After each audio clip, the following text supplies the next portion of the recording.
The film Joker Folie à Deux begins with an animation in the most classic style of Warner Bros., which basically gives us the premise of the entire film.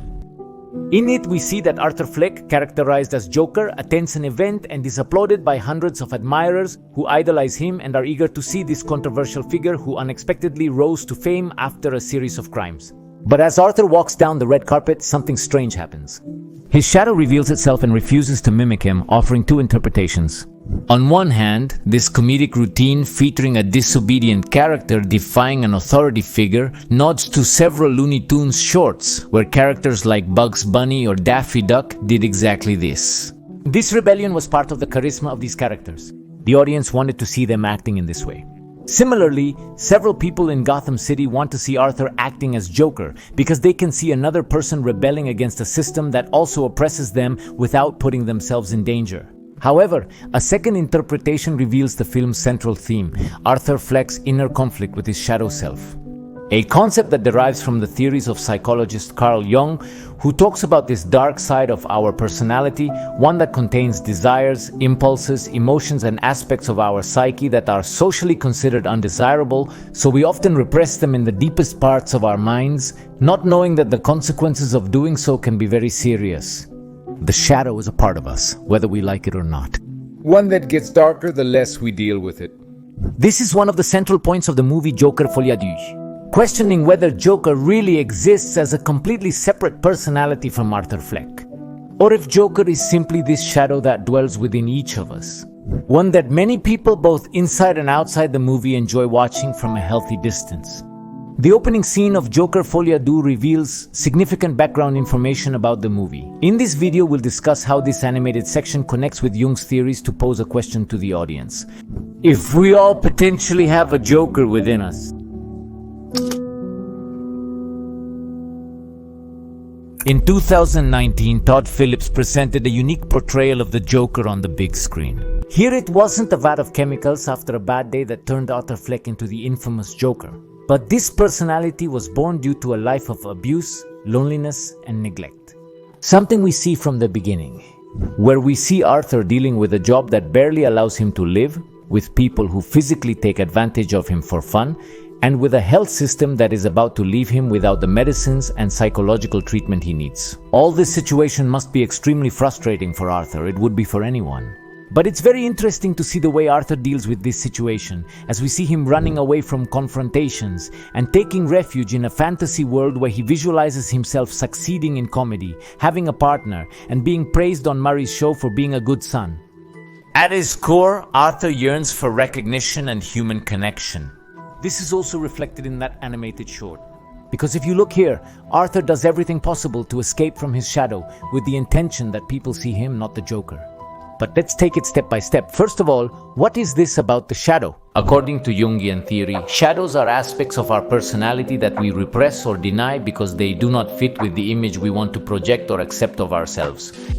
This shadow contains elements such as desires, impulses, and aspects that are not necessarily bad, but that for some reason, probably social or cultural, we have decided to reject and bury deep within our being. According to Jung, the shadow is part of our unconscious, and if we do not recognize and confront it, it can negatively influence our lives, causing us to have conflicting or impulsive behaviors. If we look at it from the mythological point of view, heroes become so because they confronted the dragon lurking in the darkness, not by avoiding it.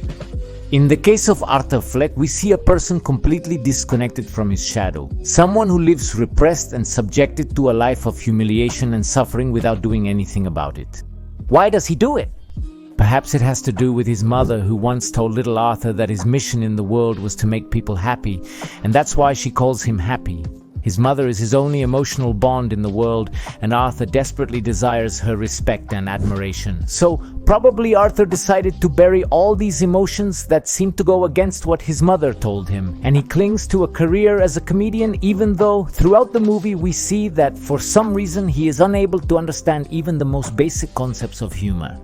But one day, everything changes. The stress, lack of medication, and constant societal abuse reach a breaking point, causing Arthur to explode.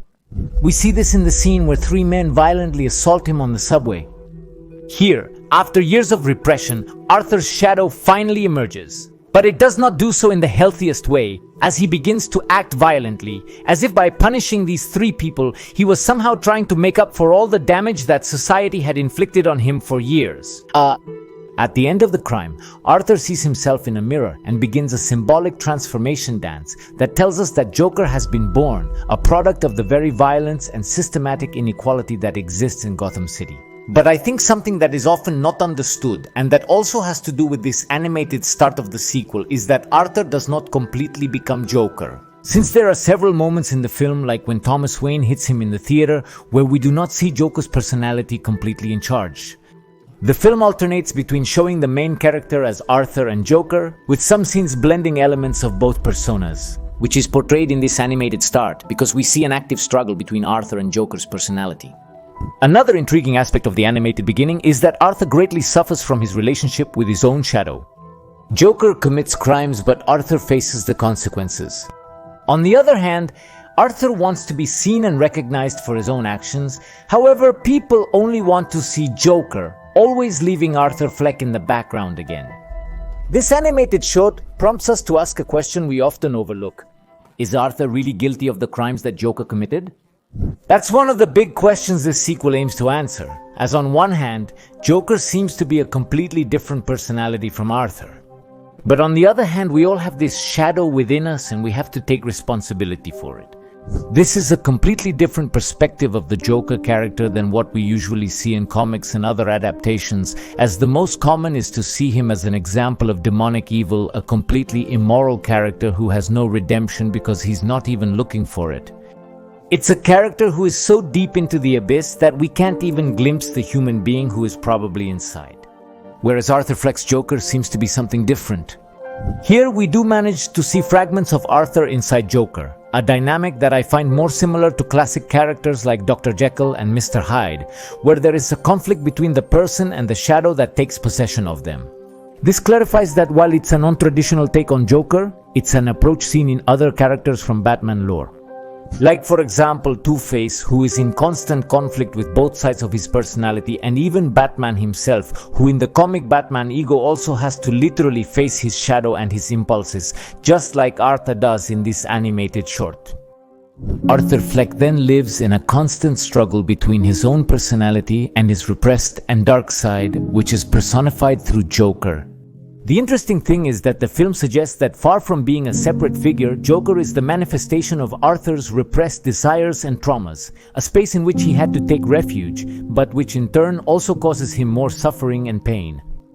Being presented in this way, the movie questions whether Arthur is really guilty of the crimes he is accused of, or if he is a victim of a system that pushed him to release his darkest side. This challenges the traditional view of Joker as a purely evil villain, suggesting that the real threat is the shadow we all carry within. In this mythological dragon that, if we do not face, has the ability to direct our life. I hope you liked this video.